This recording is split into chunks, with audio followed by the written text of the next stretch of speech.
Bonjour. Hi guys. My name is Evelyn.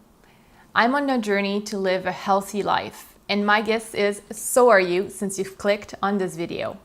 Today, I'm going to share with you my 5 tips for losing weight.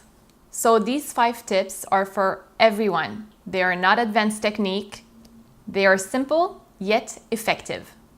Before we start, I just wanted to say that I think that weight loss shouldn't be the ultimate goal, but health should be. We tend to not see it this way, but being overweight is a symptom of a bigger issue in our body that's not working properly, or a sign that something with us, either emotionally, mentally, or some other way, is unhealthy. Once we actually attack the cause of being overweight, the weight tends to shed off pretty fast, and most importantly, to stay off. So that being said, here are my 5 tips to start losing weight today. Number 1, no snacking. And I mean none at all. Stick to your 3 meals a day, no snacking in between. But why? Most of us love snacking. The reason why is that every time we put food in our body or drinks that have calories inside, it spikes our insulin level. And in the presence of insulin, the body cannot be in a fat burning mode. So if you're stacking all day long, there's no way you're gonna be losing weight. I used to be a huge snacker. If you were like me and you think, oh no, I cannot go without eating every 2 hours, it's impossible. Well, yes, it is. I'm actually doing it and have been doing it for the last year, so it's absolutely possible. The trick is to increase a little the amount of good fat that you take at every meal until you find fully satisfied and no hunger until the next meal. So if you find yourself starving in between meal, think about increasing the good amount of fat you're eating at those meals until you find your sweet spot. Number 2, take food that bloats you out of your diet. So there can be many different kind of foods that bloat people. It's different for every single one of us. But the most common triggers are the cruciferous vegetables. So we can think about kale, cabbage, Brussels sprouts, and the list goes on. Lentils is another group that cause a lot of bloating for most people. Dairy is also one of them. But it's different for everybody. For me, I know lentils and cruciferous are huge. What bloats you is unique to you. So why cut the food that bloats you? Well, first of all, you instantly look thinner. You don't look like you're 3 months pregnant anymore after having eaten, so that's a plus. Second, you'll feel much more comfortable in your body. But mainly, the reason why you want to cut food that bloats you is because your digestive system needs to be a well-oiled machine in order for it to help you lose the fat that you've accumulated. And if you eat food that bloats you, it's a signal that your digestive system is giving you that it's having a hard time digesting it. So it slows down, it bloats you up.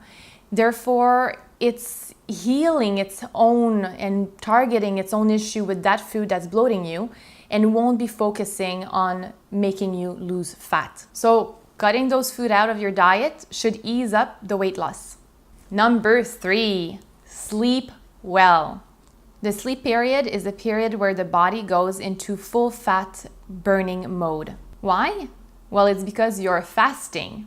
And that's why when we eat in the morning, we call it breakfast, because we broke our fast. So when we're fasting, there is no spike in our insulin level because no food is introduced in the body.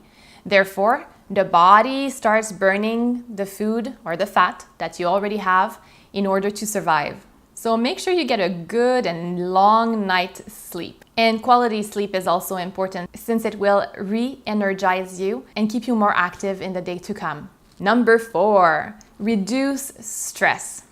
I know, easier said than done. But hold on, hear me out.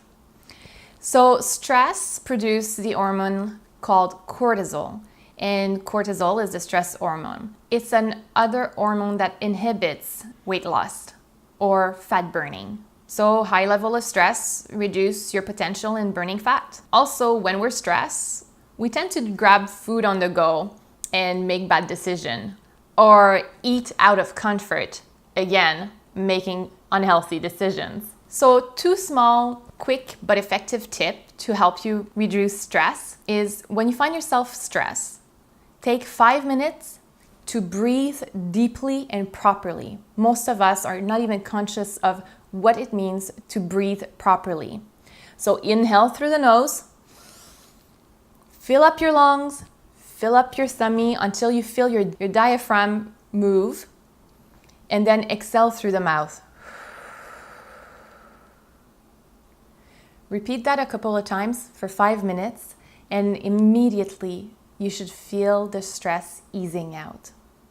Second tip is go take a walk, especially walking in the evening before sleeping time, since it prepares you and relaxes you ahead for a night of good sleep. Number 5, the dreaded exercise. But again, it doesn't have to be. Find what you enjoy, just get moving. Being active will help you lose those extra calories and activate your metabolism. And let's face it, exercise is a must if we want to be healthy. But keep in mind, in my opinion, when it comes to weight loss and keeping it off, more than 80% of it is due to your diet. The other 20% or less will come from a contribution of exercise, sleeping well, and trying to reduce your stress levels. So there's many forms of exercise. It doesn't have to be cardio at the gym or lifting weights, but it can be if that's what you enjoy. You can also play sports with friends, take classes such as Zumba or Pilates, and the list goes on. Exercise might not be playing the biggest part in your weight loss, but it will definitely tone and define your body in a way that might surprise you. So there you have it. Now get off that couch and go for a nice walk. Let the sun warm your skin, the wind blowing through your hair, and listen to the sounds of the birds singing. And I'll see you next time. Until then, live happy, live healthy, and don't forget to smile once in a while. Au revoir.